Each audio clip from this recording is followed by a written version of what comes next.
Hello, hello. Good morning, everybody. It is Monday, July 13th, 2026. I'm Manila Chan. Ted Rall will be with us in a second. Producer Bobby also. They're on their potty break. You are tuned into the Ted Manila Information Show, TMI Show for short, because we bring you way too much information. We do it live Monday through Friday at 10 a.m. Eastern Time. So please be sure to hit the like, the follow, the share button, the subscribe to help our little show continue to grow. As we wait, the producer Bobby's here. Hello. Hey there, hi there, ho there. Howdy. How you doing?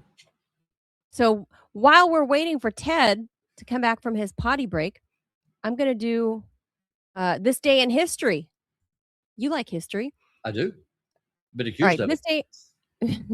This day in history, in 1960, Democrats nominated Senator John F. Kennedy of Massachusetts for president against GOP Vice President Richard Nixon. All right. That's this day in history. Also this day in history, 1992, Yitzhak Rabin became Israel's new prime minister, ending the hardline Likud party's 15-year reign. Rabin embraced Israeli-Palestinian relations and helped establish peace between Palestinians and Jordanians. He faced criticism for his views, and in 1995, just 3 years into his term, was assassinated. How about that? Someone calling for peace getting assassinated. Oh, there be Ted. Yeah, by another Israeli. How about that, Ted? Yeah, shocking. Oh, it's almost like they didn't want somebody that was calling for peace. Super weird. Super weird. And this day in history, 2024, Donald Trump was grazed on the ear by a bullet during his presidential campaign rally in Pennsylvania.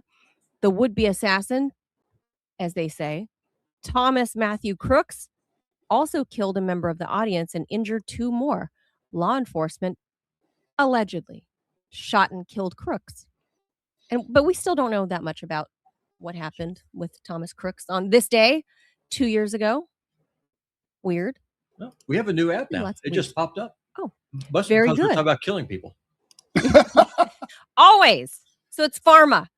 Is it pharma? It is. It is. It's Trinova Health. Let me know whenever you're ready for it. Now we'll read it. Go for it. All righty. Just 1 second here. Click the button. Spin it. There we go. Access Med, powered by Trinova Health, is a revolutionary telehealth service that offers fast, free online evaluations and free home delivery for customized compatible medications, offering custom weight loss support, ivermectin therapy, hair restoration, cosmetic rejuvenation, custom ED treatments, and more. Oh, I did Lindsey Graham. You can complete your visit in less than 10 minutes, and there's no subscription or recurring fees ever. We've made getting started easier than ever. Simply follow the link, choose the product or treatment you're interested in, and then complete a quick online evaluation. Within days, your custom meds will arrive at your door. Mention Rumble and the coupon code. You get 10% off your first treatment. So there you go. And of course, before we jump into the stuff that we have planned, I got to say my piece about Lindsey Graham. And I know you guys, you and Jamaro, I'm sure, talked about it. And I'm sure you guys mentioned the update, right, of like the whole heart issue, his aorta, his heart disease, the number one killer. We were surprised to find that he had a heart. Yeah. I was too. I was like, what? Heart disease? I thought you had to have a heart to, but all right. But because of that, Ted, this is one where I am actually not on the conspiracy train. I know there are some good cases being made out there about the cover up of him being killed out there or whatever. I don't buy it though. I know the viewers like Crypty out there says Larry Johnson thinks that he died during the Russian bombing at a Ukrainian drone factory. There are a lot of. By the way, if so, how awesome would that be? I know. Look, live by the sword, die by the sword. Yeah. So if that's true, then he'll meet his maker down, deep down in a fiery pit. Personally, I do believe it, because if you look at the timeline between him when he was at Ukraine doing his little photo op, holding the bombs and the missiles, grinning like he's about to cream his pants throughout the idea of killing people. He's so, yeah. And then less than 10 hours later, he's dead in Washington, D.C. from an aortic dissection. That doesn't make any sense, especially when the Russians visited the place with 8 missiles. Well, there's going to be a way to tell. It's possible. One way that, like, if the White House is interested in not having us believe that he was blown into little tiny bits of gay protoplasm in Kyiv, would be to have an open casket, to have him lie in state in the Capitol Rotunda with the casket open, so that people could pay their gay respects to him. But you use a fake body. Obviously, rainbow. That's true. Rainbow flag would be draped. They could put the CIA style, like, rubber mask over him. There's a lot of stuff that they can do. Mission Impossible. Yeah. They can do all. I mean, that's absolutely possible. It's okay, but they do have those. But if it's one of those, like, he's buried in a cube, and, like, it's kind of like, I don't know. And look, Robbie, I think Ted has disavowed all religion. I haven't disavowed religion entirely. And I was feeling really bad that I couldn't help but feel, I'm not going to say quite joy, but a sense of relief upon hearing this news, like as if, I don't know, some evil has left. A malevolent a little bit. A malevolent force has left the earth. Yes, has left, and especially the town I live in, right? I felt like a little weight had lifted off of Washington, D.C. And then I started seeing online, Proverbs 11:10 states, when the righteous prosper, the city rejoices. When the wicked perish, there are shouts of joy. Yeah. So true. The Bible does not condemn speaking ill of the dead. And the Bible, whether you believe in the Bible or not, the Bible does have a lot of wisdom, Oh, yeah. sure. So, as you know, I'm Catholic light, non-practicing, but I believe in a lot of the teachings. And this right there, I was like, okay, I feel vindicated for the feelings I had, and I'm at peace with it now. So I'm at peace with Lady Lindsay. The Catholic Church, they have a lot of Star Wars Christianity. And here's what I mean by that. Like, that for the whole thing about saying, no, you should never be angry. The Bible does not say never be angry. Anger is an emotion that God created for us. Sure. It's something that he gave us. The commandment is be angry and sin not. So, like, don't sin out of your anger, but there's nothing wrong with being angry. Jesus himself was angry to the point where he flipped things over. The Bible says God is angry with the wicked every day. As God a cannot Catholic, no one ever taught us not to be angry. Oh, it's all over the place now. Anger leads to the dark side. Listen, that's out of the book of Yoda. That's not out of the book of the Bible. And no, I mean, as a Southerner, when I took my dad to the Little Bighorn, I peed on George Custer's grave because he deserved it. And if Lady Lindsay, if he is interred at Arlington, I will make a special trip there to come visit you, Manila, and then to stop by there and pee on his grave too. My pastor at church yesterday asked me, Robbie, did you hear the bad news about Lindsey Graham? I said, that's not bad. It's bad news for him. He's roasting in hell right now. I was already in a bad mood of what happened with John. And I just unloaded on him. He was a genocidal monster. He was a mass murderer of the highest order. He was a reprobate. Those things are all true. That's all I shared to the pastors. Like, no, he split hell wide open and good riddance. And he was I don't know how my pastor did not expect that reaction from me. Yeah, I don't feel bad for feeling good. I honestly feel like some weight. Sunday morning, I woke up to the news and I was like, DC feels lighter. It feels less vengeful and less hateful. And there's one less evil talker in the Corinthian columns feel a little bit more Baroque. They're just a little shinier, gleaming a little whiter. The reflecting pool a little less algae ridden. The bribe packages feel a little thicker. I just felt, but you know what? I mean, we'd all been expecting Mitch McConnell the last couple weeks, right? And then we get Lady Lindsay. But I told people this. It's like you're ordering a vanilla cone, but they hand you a French vanilla instead, and you're like, oh, okay, I'll take that. Thanks. That's fine.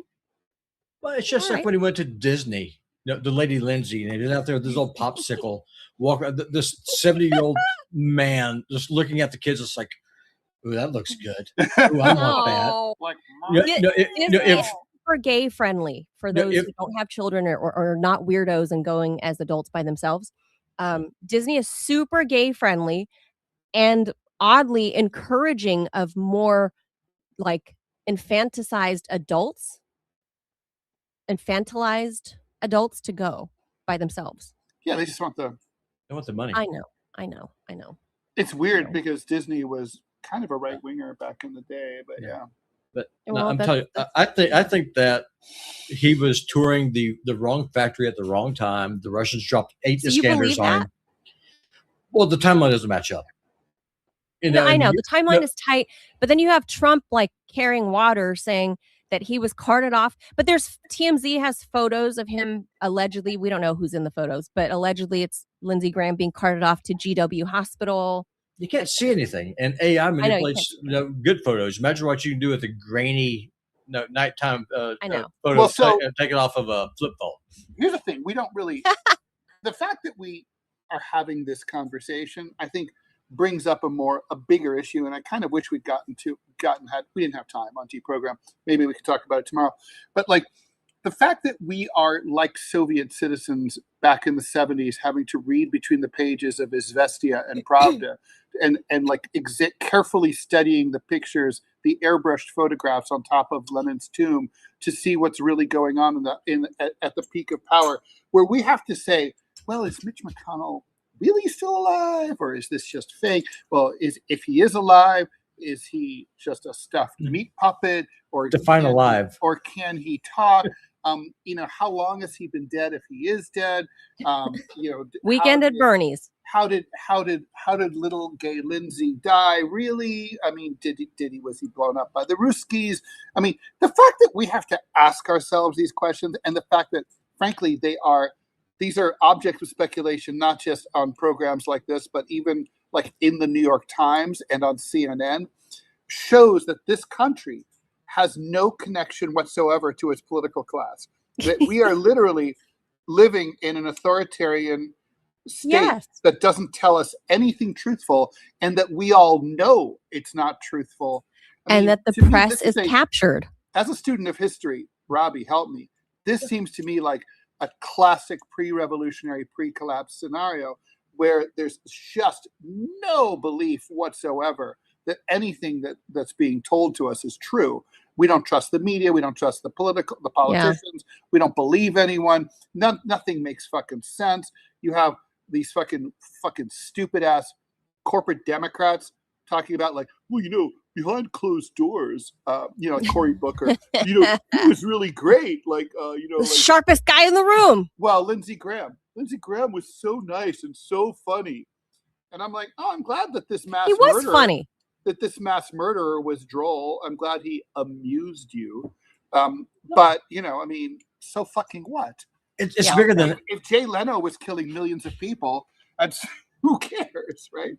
It's bigger than that. So think about this. Let me unpack this for you. So the same people who are trying to convince you that a man with no heart died of an aortic aneurysm mere hours or an hour after he landed in D.C. from his war-porn trip to Ukraine. Well, people do get tired from international travel. These are the same people who are telling you that Jeffrey Epstein, while yes, he was a sex trafficker, had no clients.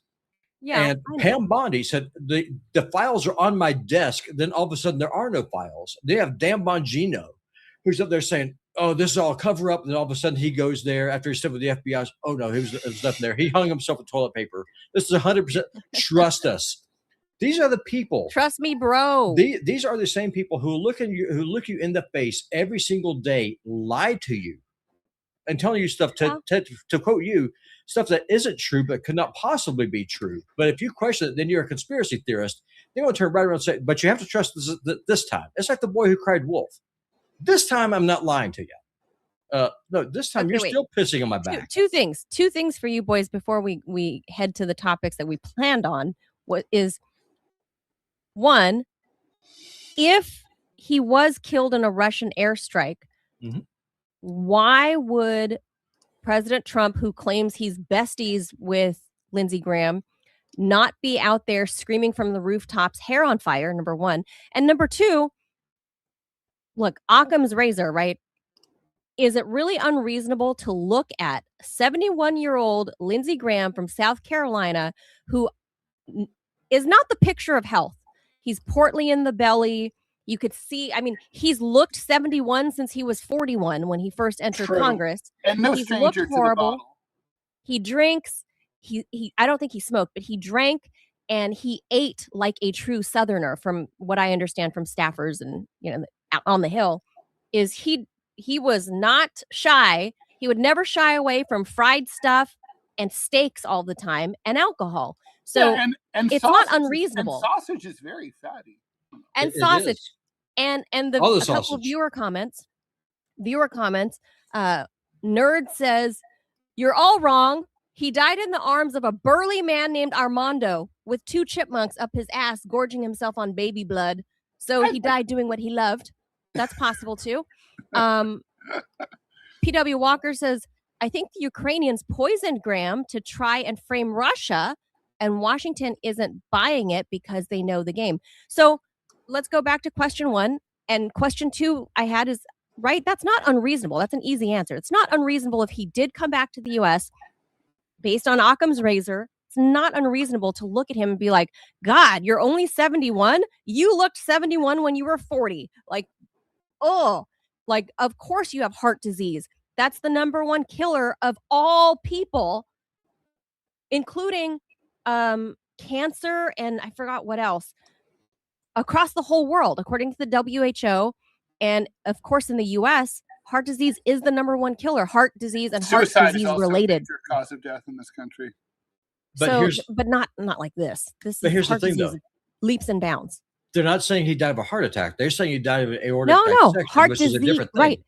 But the doctors say that this is due to weakened walls or something in his aortic valve, and there was a tear because he suffered from heart disease for many years. And apparently, he also had problems with his in his family tree. A lot of his dad, relatives who had heart disease, and his dad also had heart a disease. very rough childhood. Right, like he was. I mean, Robbie, you and I can commiserate with this. He was very poor. His parents both died.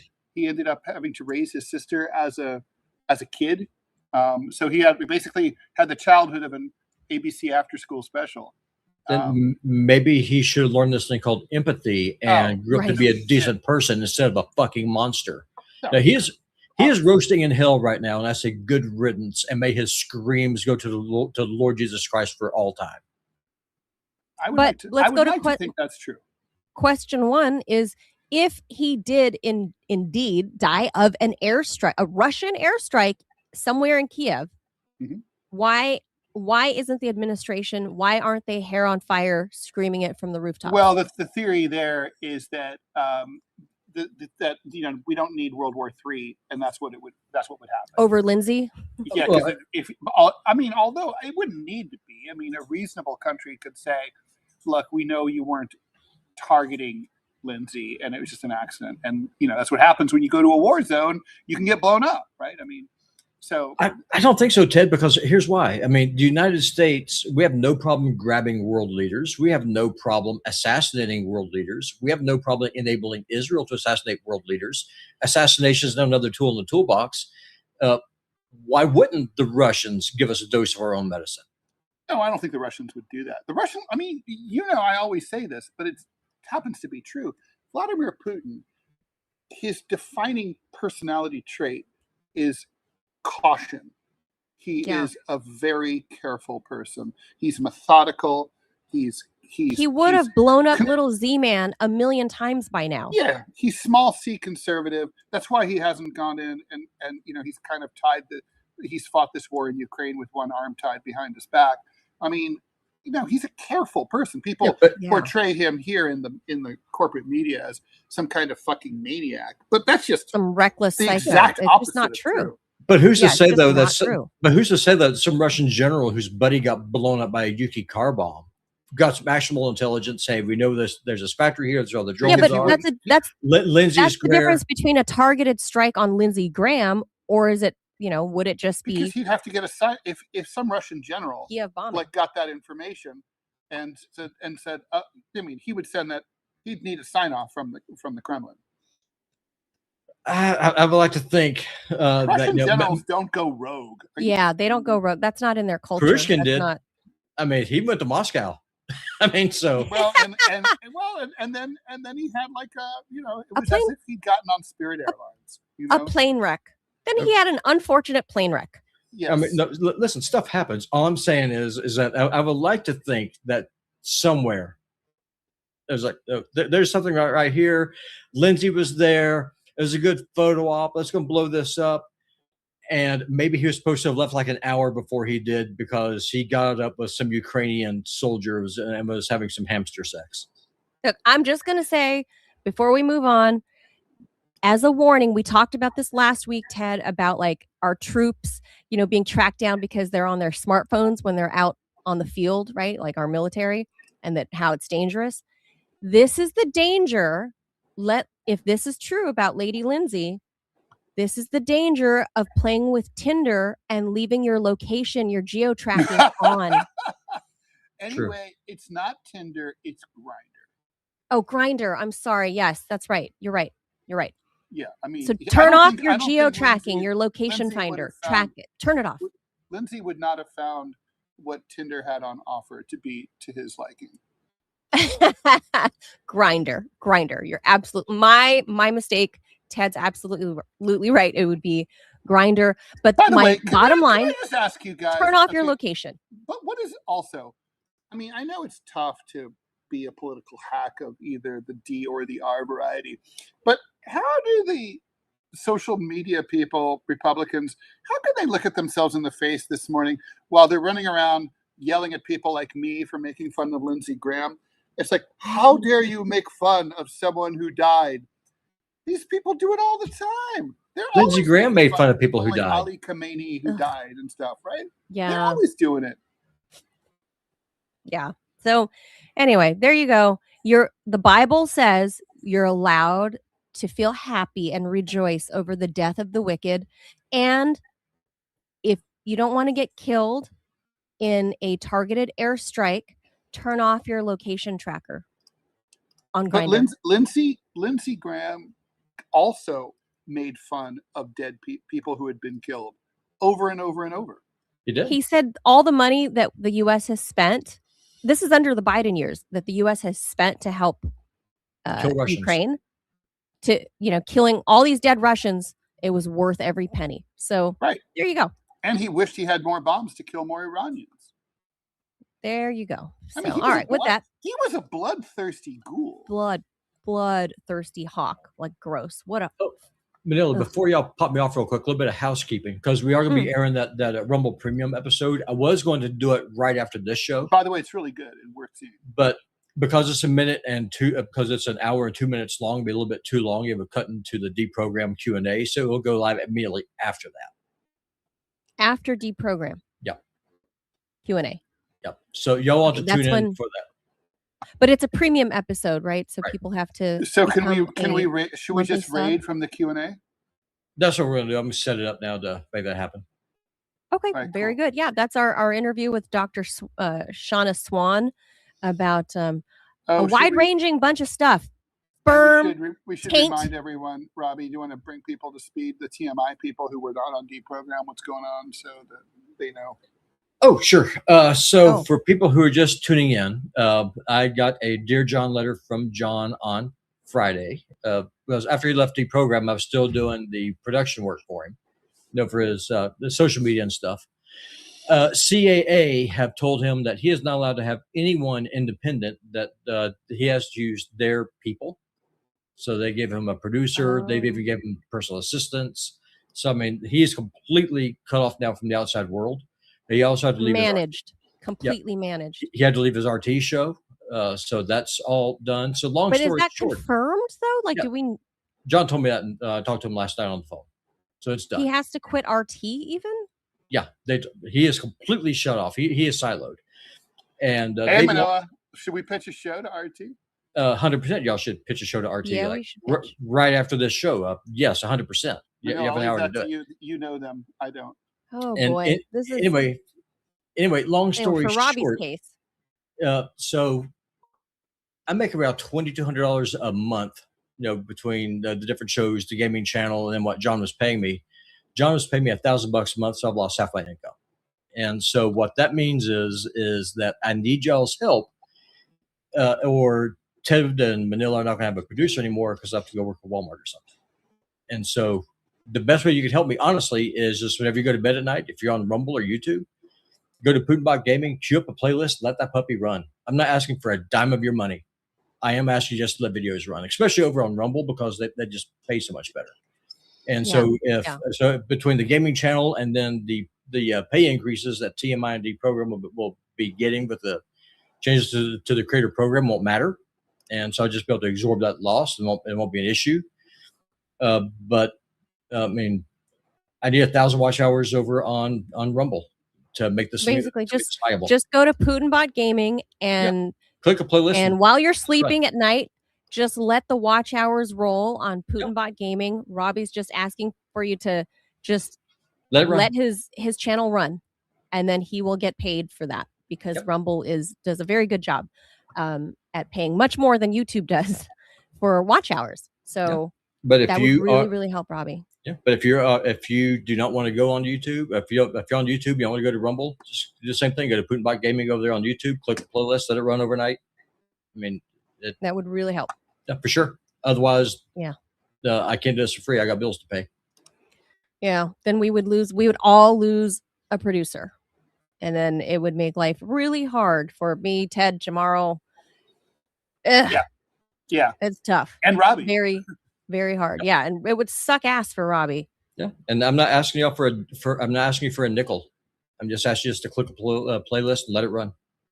Yeah, for watch hours. That's all. That's it. Although donations are always appreciated.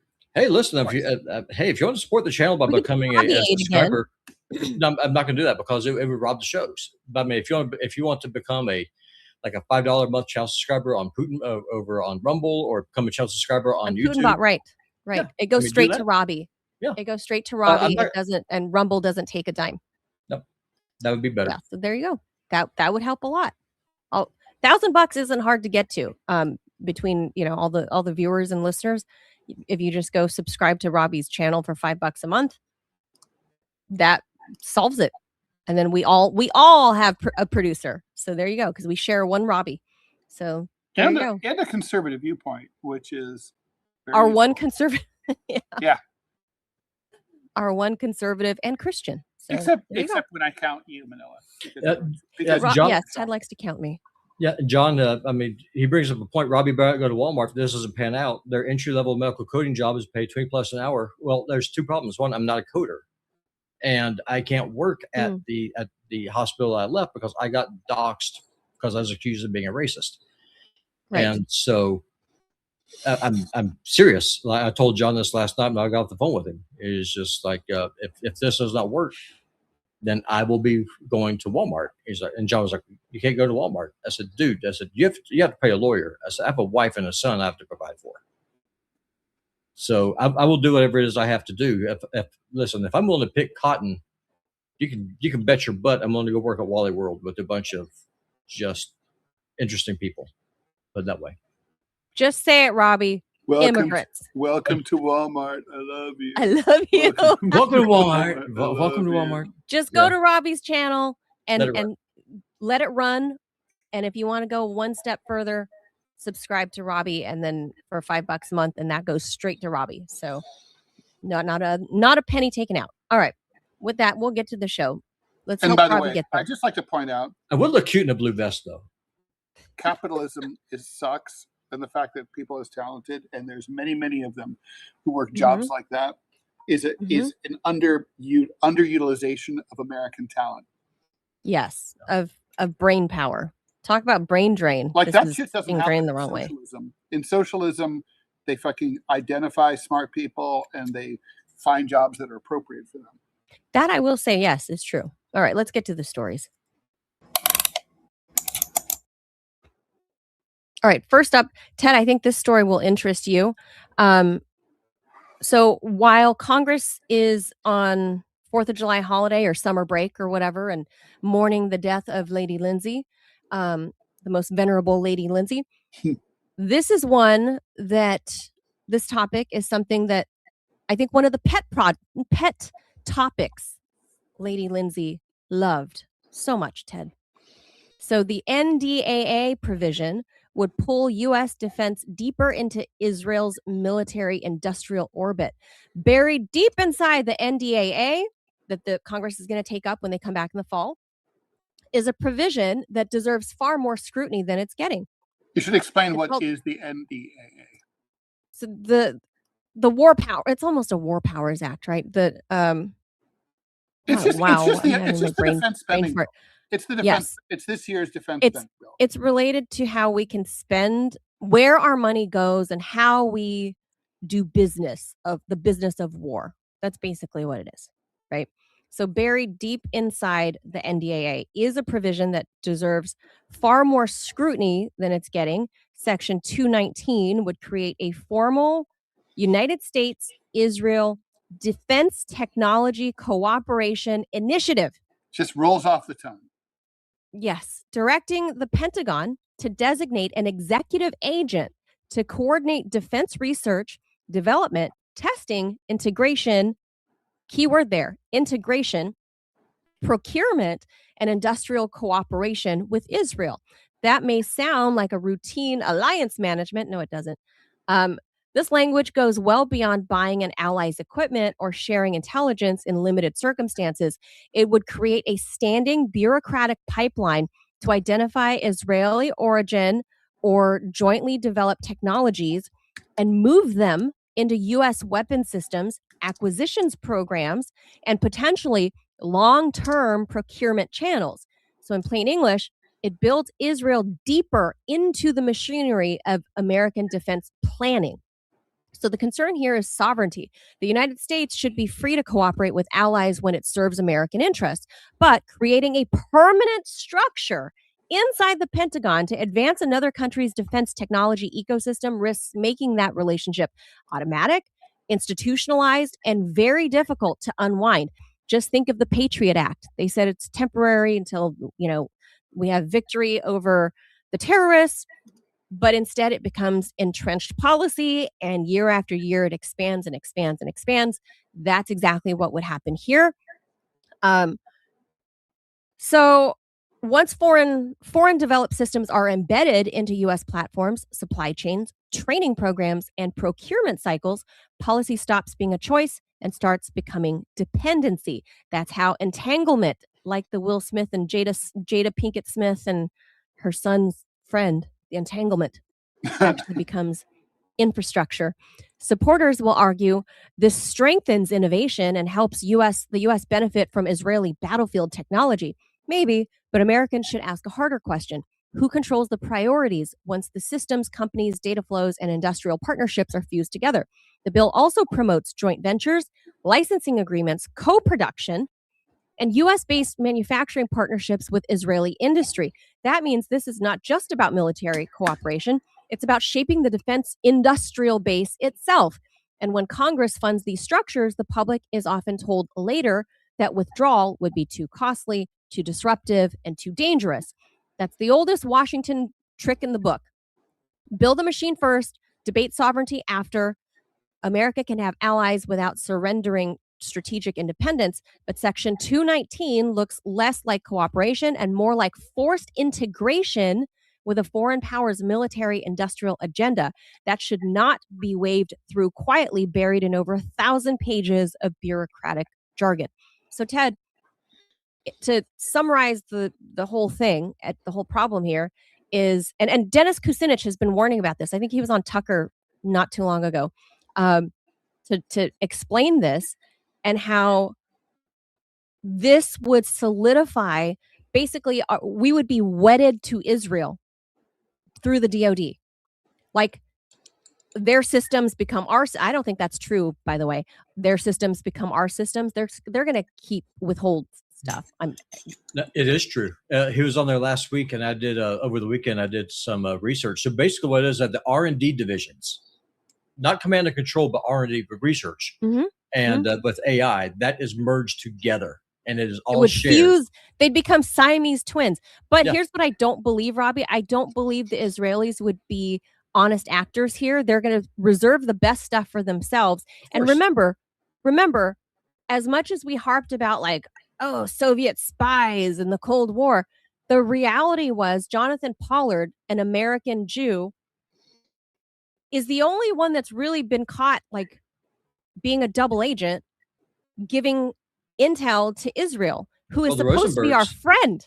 Well, the Rosenbergs are also American Jews who gave the nuclear secrets to the Soviet Union. So only the husband. Only the husband. That's not fair what happened to the wife. But anyway, that was during the Cold, but that's supposed to be the enemy. Israel's supposed to be our friend, and they spy on us and take all of our shit. But it doesn't go the other way. America doesn't spy on Israel. Like it literally, that's super weird to me. And I don't believe that they'd be honest actors here and that they would give us all the information, even if we did marry them at the DOD level. I don't buy it. Why are you being anti-Semitic? I think it's a raw deal. It's a raw deal for America. Why are you being anti-Semitic, Manila? Why are you saying that a Jew would lie to you and try to wiggle the way out of a contract? I mean, you are trafficking in anti-Semitic slurs and tropes, and you should apologize. You should go to the wall right now and kiss it. You get one of those little stupid asshole gay little hats of theirs, and go kiss that Girls wall don't have like to wear faggot that. Lindsay. That's true.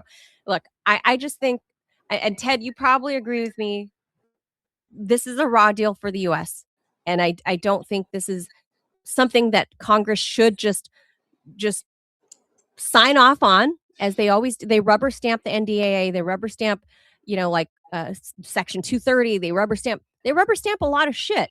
I think mostly because they're old and they're lazy and their staffers just don't really pay attention. So they rubber stamp everything. But I think this is too big of a thing to ignore, Section 219, because it would literally wed us to the Israeli defense industry. DOD would then become another wholly owned subsidiary of Israel.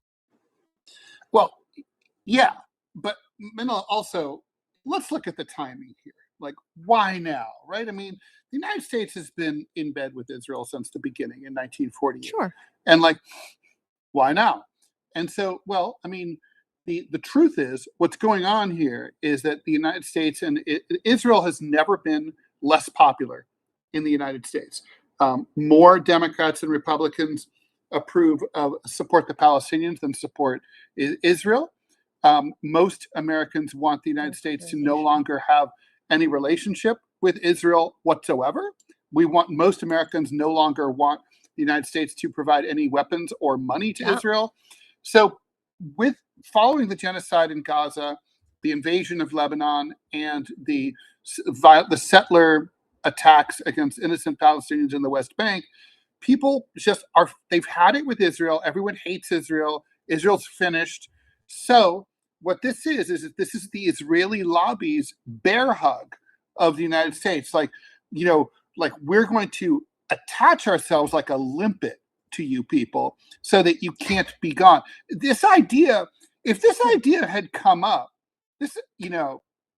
20 years ago, it would have sailed right through Congress, and there would have been like no controversy in the pages on the editorial pages of American newspapers, and the American people would scarcely have noticed, right? So what you're witnessing, it's important to understand what this is. It's a political response to Israel's poor, low, terrible standing in the polls. And so ironically, that also means that there's a chance it won't go through. I don't know what that chance is. I think the chance is less than, I think it's more than 50% that it'll pass, but just barely over 50% that it'll go through. I mean, Israel still has a lot of supporters in both parties. They still buy a lot of congressmen and senators. One less now. But one less now. But I think the point is that this is a tough vote for a lot of congressmen, because it's going to be high profile. People are paying attention. People are going to know. And when you vote for this as a Zionist congressman, that's going to come up in the general election Yeah, in an of course. attack ad against you. Like, Right. you know, Come so, November. Yeah. And you've got and it's not going to help you. I mean, Israel's wildly unpopular now. So, Yeah, but the term anti-Semite doesn't even mean anything anymore. well, I mean, look, it worked. It had a nice long run to smear every critic of Israel as an anti-Semite. Good job, guys.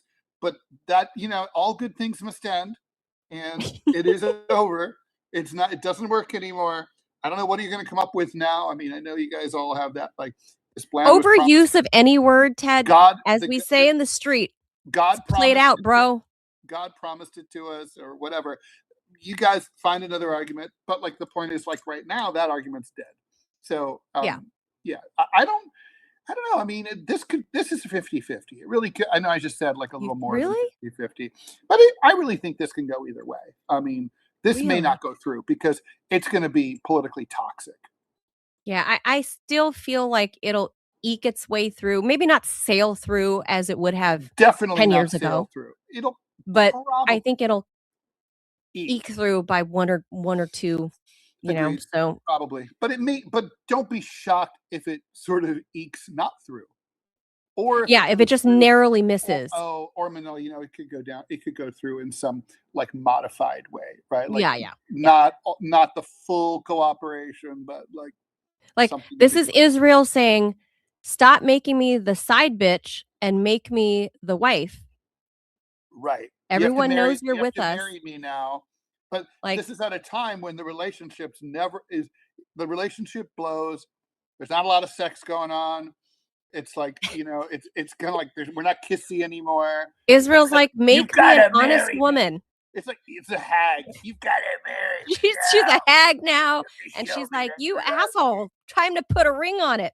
And America's like, love me. All right. It's kind of like, maybe you were hot 20 years ago. Yeah. Now.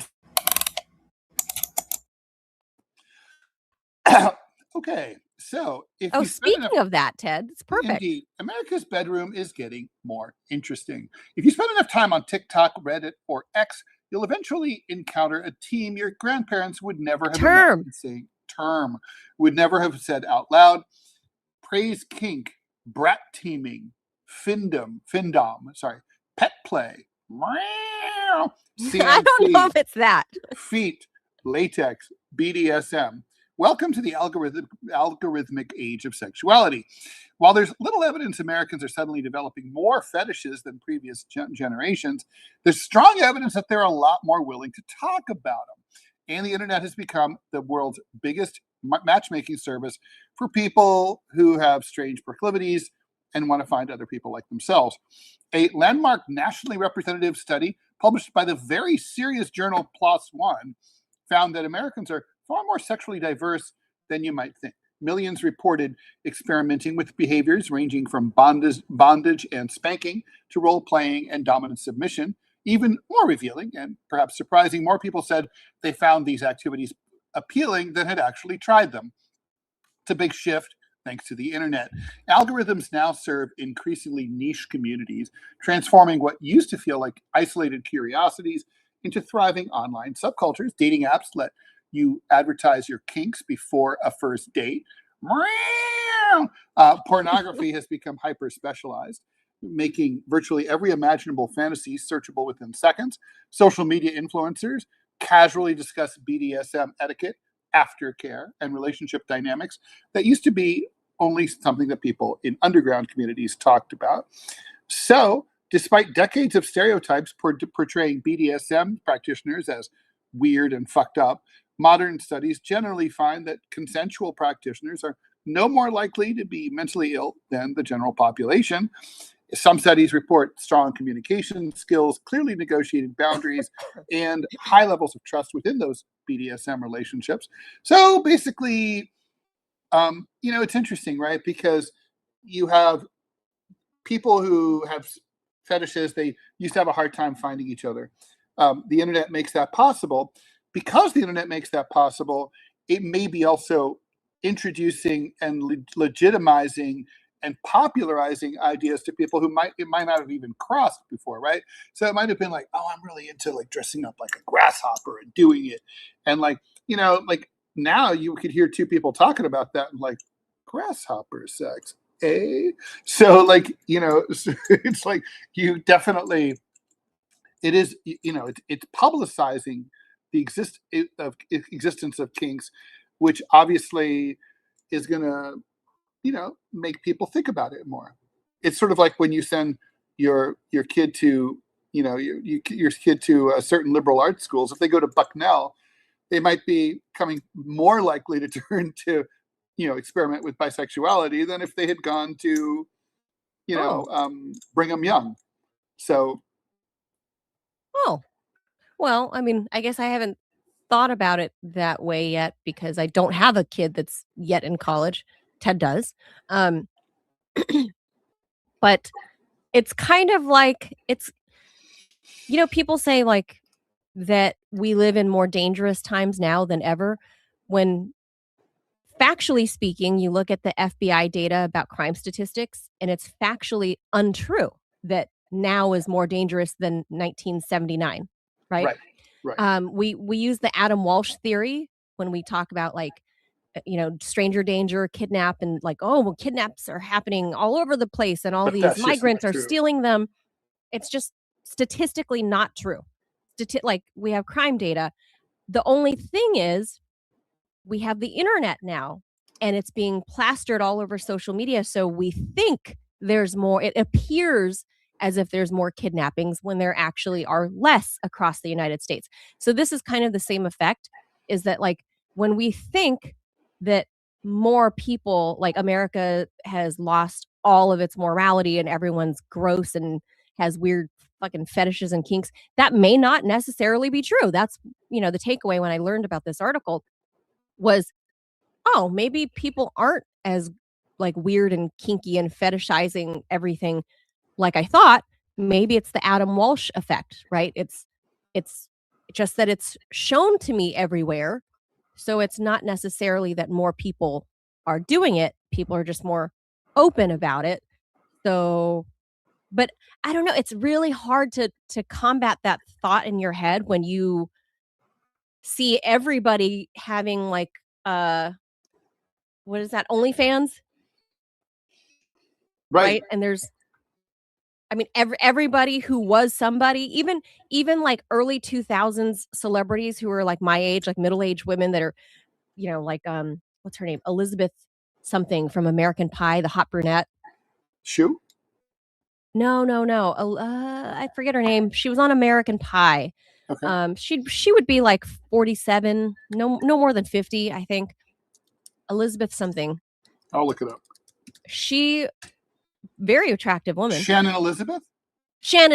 There you are. Okay. Shannon Elizabeth. She just started an OnlyFans.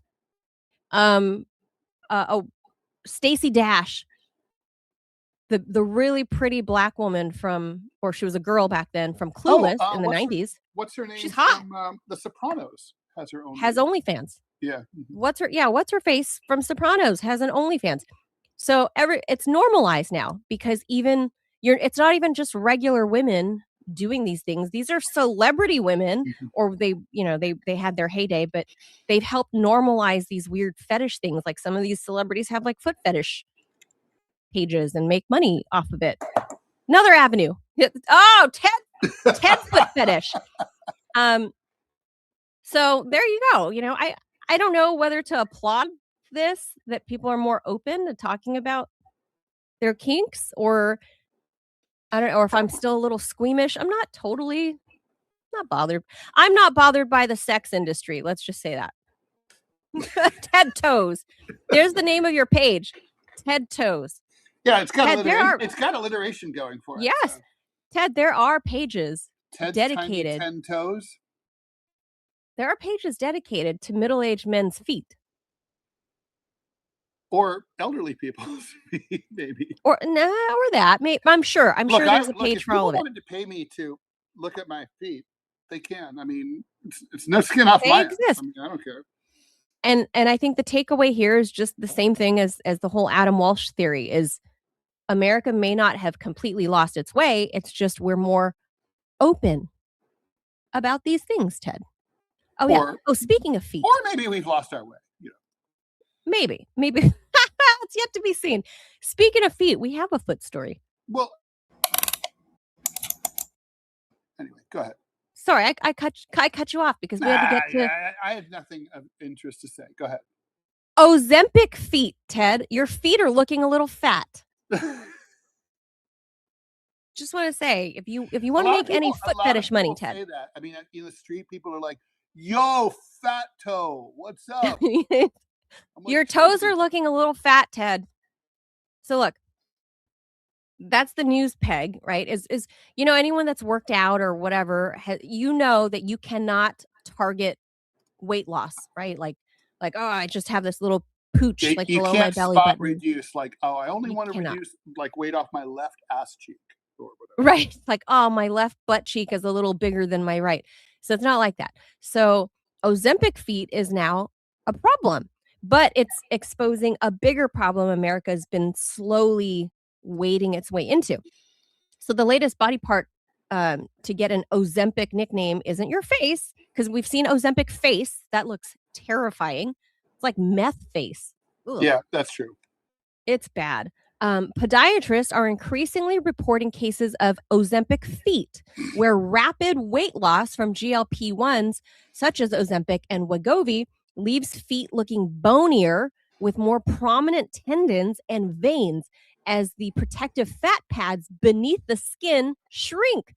Some patients that sucks, because obviously that means you're going to get fucking plantar and all that shit. Yeah.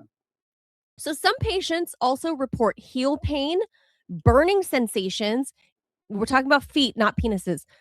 Burning sensations, and even changes in shoe size, so a reduction in shoe size. That's radical. That's dramatic. Yeah, that would suck, man. Buying a good pair of shoes and then your feet get skinnier and you're like, oh, these don't fit. How long do you keep a pair of shoes anyway? I have to replace mine every few months. I have a lot of shoes, Ted. I rotate through them. I do. So I only have I wear the same shoes every fucking day. You're a guy. You're a guy. But many foot specialists say the medications aren't really the story. They're exposing a much older problem. For generations, Americans have treated their feet like passive platforms instead of the complex structures that they are. Of course, this is a podiatrist talking about, like, feet are so... Well, they're not wrong. Okay, fine. Yes, they're not wrong, but to be that passionate about it is the advice of a podiatrist. So each foot contains 26 bones, 33 joints, and more than 100 muscles, tendons, and ligaments. Yet, modern footwear often does much of the work for them. Increasingly, researchers believe that highly cushioned shoes, rigid arch supports, narrow toe boxes, and the upward curved toe spring, like in running shoes, found on many athletic shoes, may gradually weaken your foot's own intrinsic muscle by reducing how much they each have to work. Even small reductions in muscle activity add up when the average person takes thousands of steps every day. That's led to a growing movement in podiatry and sports medicine. Instead of asking how to support weak feet, many clinicians are asking how to strengthen them. Studies have found that targeted foot exercise and, for appropriate individuals, gradually transitioning to minimalist footwear. I've transitioned. Oh, so you have those like I'm trans. What is shoes called? The ones with the toes. The barefoot. With the wide toe box. They're barefoot. Yeah. Barefoot type. Yeah, barefoot's not the particular brand, but I have a lot of shoes that I don't even wear heels that often unless I absolutely have to anymore, because I've been studying, because your foot, I'll get to that in a second, but your feet are really quite literally the foundation of how the rest of your body feels. Right. And I've known that for a long time. Yeah. Like if you're yoga community. I know you know this, but like sort of if your feet are fucked up and give you back pain, for example. Yeah. For sure. Mm-hmm. So they're talking about increasing foot muscle strength, improving individual toe strength, and enhance foot function. researchers caution that I walk minimalist shoes barefoot aren't appropriate for a everyone. lot, and I strongly recommend it. That's good. Ozempic is magnifying the issue now. I guess podiatrists are seeing this. So when significant weight loss reduces the fat padding beneath the foot, muscles that have been underused for years may suddenly have to absorb more force, but they have less cushioning. That's why podiatrists are increasingly recommending resistance training for your feet, higher protein intake, balance exercises, like literally trying to balance on your feet, and specific foot strengthening routines to go with your weight loss regimen. The bigger takeaway: for decades, we've spent thousands of dollars buying better shoes. Scientists are beginning to wonder whether we should have spent more time building better feet. And I gotta say, Ted, that's super true. The 80s were a time of stiletto pumps, right? Like that's what women wore. Like it was the thing. You wear stiletto pumps, you even with cute frilly socks or whatever. Turns out all that shit is terrible for your spine, the curvature of your spine, not only just like pain in your feet, creating bunions and shit like that, but now after everybody, they starting in the 80s, everyone started getting fat, and we were realizing, oh, we can't really all walk in stilettos anymore because we're all 100 pounds overweight. People started getting off the heels and into expensive Nikes and expensive whatever, running shoes or whatever. It became the thing, especially, you remember that whole trend, Ted, for a long time, and I'm glad for it. The whole like athleisure look. Yep. Because people were like, oh, I want my feet to feel healthy. I want whatever. I'm wearing sneakers with my suits to work. Great. But now, fast forward 10 or 15 years, now our feet are too weak, and you've got Ozempic face and Ozempic feet, and you have no fat pads on your feet, and your feet have no muscles because you've been wearing all of those expensive athleisure gears for the past 15 years. So Right. what do we do, Ted? Walk around barefoot like I do. I love it. I mean, call me third world mentality, man. Louse mentality. Just walk around barefoot. Walk out of the dirt. Go get some grounding. Just do tippy toes. But seriously, like you can build your calf muscles and that's your true. toe muscles. Tippy toes. Just do tippy toes. Just tippy toes multiple times a day. You'll stretch your toes. If you could get out there and sit down and reach your toes, you inflexible fatties, reach your toes. I'm fat shaming our viewers, Ted. Reach your toes, pull on them, and do resistance. That's seriously like a thing. And you can get rubber bands. Take them off your newspaper if you still get them. Take the rubber bands from the newspapers, the thick band ones, Ted. You know what I'm talking about? I do. Yeah, you know, like the Sunday Times. Nobody really gets those anymore. So, well, I don't know where else they would get those thick rubber bands. You have to buy them. Order them. Yes, you have to buy the pack. Those fuckers. But just put them on your toes, and you literally like wiggle. Whoop, whoop, whoop. That's all you got to do, and you start building that. So if you got bony feet, you have no fat pads left on your feet because of Ozempic, then you need to build up the muscle and probably do more barefoot style shoes and let your toes wiggle and move. So there you go. All right. And as Arctic sea ice continues to shrink, scientists are exploring increasingly unconventional ideas to slow down the decline rate. One unusual idea: pumping seawater onto the ice. So here's the theory. During the Arctic winter, seawater pumped onto the surface would freeze over because, obviously it's like -0, creating a thicker layer of ice that could be more resistant to melting during the summer. Now, researchers have completed the first field test of the concept. So far, so good. The experiment found that the technique successfully adds several inches of new ice under the right conditions in the winter. However, scaling would be really, really, really hard. Thickening even a small fraction of Arctic sea ice would require huge amounts of energy, equipment, maintenance, and infrastructure operating in one of the harshest environments on Earth. Duh. The environmental impacts of pumping large volumes of seawater onto existing ice are also unknown. I have to think, probably not good. Scientists stress that this is not a solution because, I mean, after all, the ice that's on top, if it's seawater, is salt water, has a completely different composition than the than the snow and ice that have fallen as precipitation as fresh water. Good point. Right? Scientists stress that this is not a solution to climate change. At best, it could become one tool among many, probably not though, to preserve valuable ice in strategically important areas. But it doesn't address the root cause of global warming, which is, of course, greenhouse gas emissions. So, this is just another geoengineering idea, really. Yeah, at first pass, I would think that was a kind of a cool story, like, oh, like this could solve it, but I didn't think about that the ice is like ice pack. It's from snow and natural, like it's clean. It's clean. And it's fresh water. It's fresh water. Yeah. As opposed to seawater is salt water, and it has all sorts of like animals and all sorts of shit in it. Oh yeah, gunk and shit, algae and whatever. It ain't the same. And it would probably kill the natural whatever other inhabitants that are on the top of the snowfall and ice.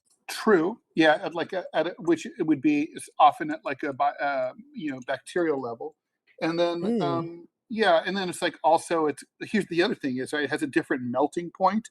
Salt water melts at a different melting point than fresh water, a lower melting point. I'm sorry, a higher melting point. So that's why like the oceans don't freeze as readily. So I mean, it's just not the same shit. But also, just forget it. You're not going to be able to do it because think about how big the Arctic is. You have to pump up zillions of gallons of water, like they said, in like these ridiculous conditions, massive amounts of energy. Where are you going to get the power to run these? Like, oh wait, let me guess. You're going to build factories and you're going to run them on coal? I mean, come on. This is a gay idea. So this harebrained. It's even worse than it's even stupider than pumping particulate into the atmosphere, and that's really stupid. But this is really even dumber. So Ted, it's funny though that people are thinking about shit. I mean, I like that we're busy little monkeys coming up with trying to solve our problems, and I appreciate that about our species. But most of our ideas are pretty harebrained. Well, we just plant more trees. Well, I mean, seriously, that would not plant more trees. That's the solution. That doesn't hurt. Plant more trees. I mean, I've always said that like if I were the mayor of Los Angeles, I would put trees everywhere. You need shade. With concrete jungle. No, but this, this Arctic thing, look, Bill Gates has been like a chief geoengineering donor, right? Yep, and he has subsidiary companies through like multiple shell companies that he actually owns. So he can kind of wash the Gates name from being ownership, but he owns them. In effect, he owns them. And he's been shooting shit into the sky to like change, like to make rainfall in Dubai, right?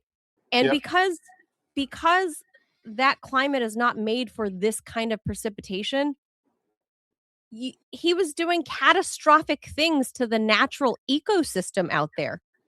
Like, I'm no Dr. Reese, but I know that if you are forcing even what seems natural, like rain falling out of the sky, forget the man-made problems, like on Sheikh Zayed Road or whatever, flooding all the time because they started putting down those roads long before that kind of weather manipulation existed.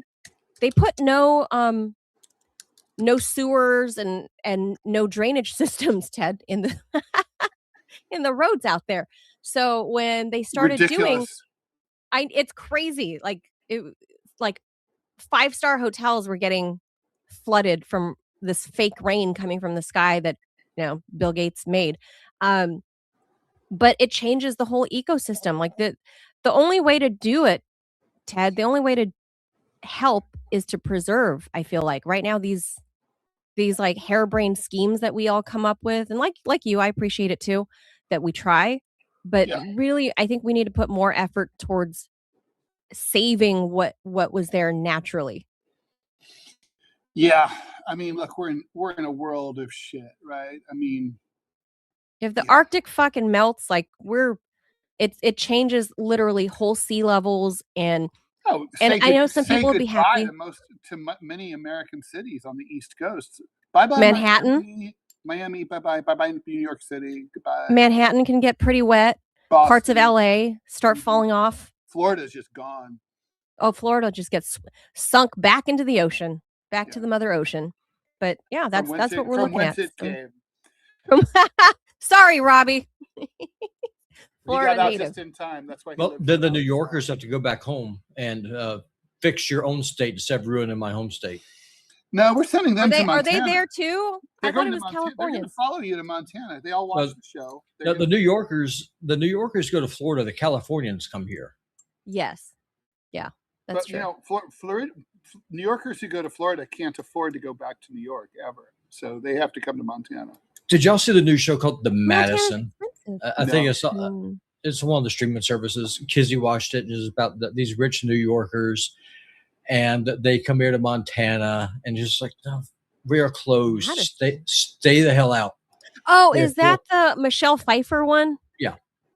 Okay, I haven't. So speaking of Montana, did y'all see that the buffalo here working overtime? They keep throwing tourists into. I thought it was a bison, or is that the same thing? It's the same thing. The fancy people call them bison. People who actually read books, they're the American buffalo. And so I ate a buffalo burger. It's like buzzard and vulture. It's the same thing. Yeah, it's the same thing. Oh, so when they say bison burger at a menu on a menu somewhere, it's a buffalo. I'm eating buffalo. Yeah, it's I buffalo ate burger. Buffalo. Ew. Yeah, but it's good. It's very, very good. Yeah. No, I found it too lean. Yeah, but there's no fat in it. Yeah. Yeah. It was. It's very lean meat. If you want fatty beef, and there's a lot to be said for it, it's not. That's not it for you. Yeah, buffalo makes the best jerky though. Buffalo jerky. Oh, I can imagine. I can see that. So, I can see that. You want to know what my favorite cut is? It's not all these fancy fucking fillets or T-bone, whatever. It's none of those. You want to know what my favorite cut is? What? Something called chuck eye. What the fuck is a chuck eye? Yeah, right. Exactly. Look it up. It's part of I think it's like an upper tenderloin area, but it's always a little bit. It's a part of the muscle on the cow's body that really doesn't get used very much. So it's very tender. It's always a little bit fatty, nicely, naturally marbled, and it's so freaking hard to get because there's not that little section of meat there's not a lot of it. So now I'm going to make a run on chuck eye. Best cut. My favorite cut.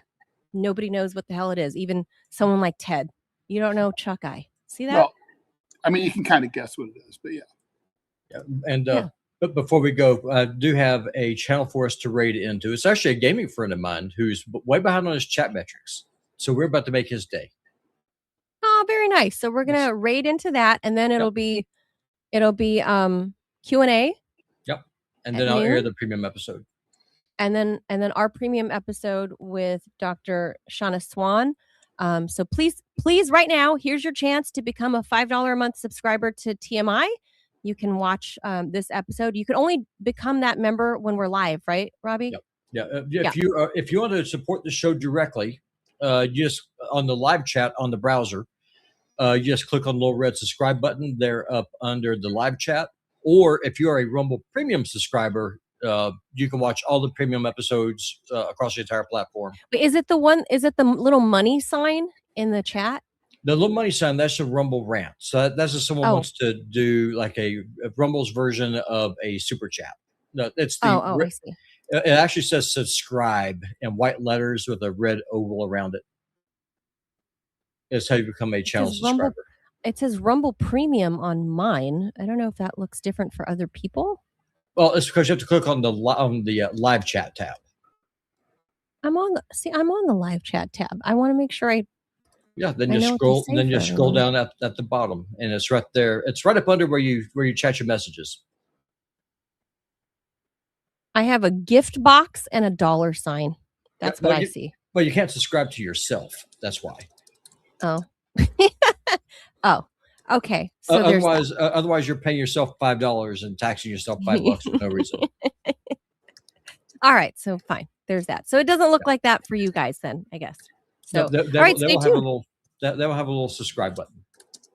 Oh, okay. So stay tuned. And we'll see you back here 10 a.m. mañana. And maybe, our signs of life for good old Mitch the Turtle. I don't know. Might be AI. I don't know. That picture? Don't know. We'll see. It's and Trump has declared the blockade is back on. He's also declared the Strait of Hormuz open. I guess he forgot that Iran gets a vote on that. The Iranians say otherwise. And also Trump is breaking news, says that he wants Lady Lindsay's sister to fill in until the new elections, until the primaries are over. So I don't know. No, it'll be the war Lindsay's Karen. Sister. It'll be the war Karen that gets it. All right. Well, there's that. We'll see you mañana. Adios, amigos. Q&A Thank you. show in 45 minutes. See you then. See y'all there. Bye.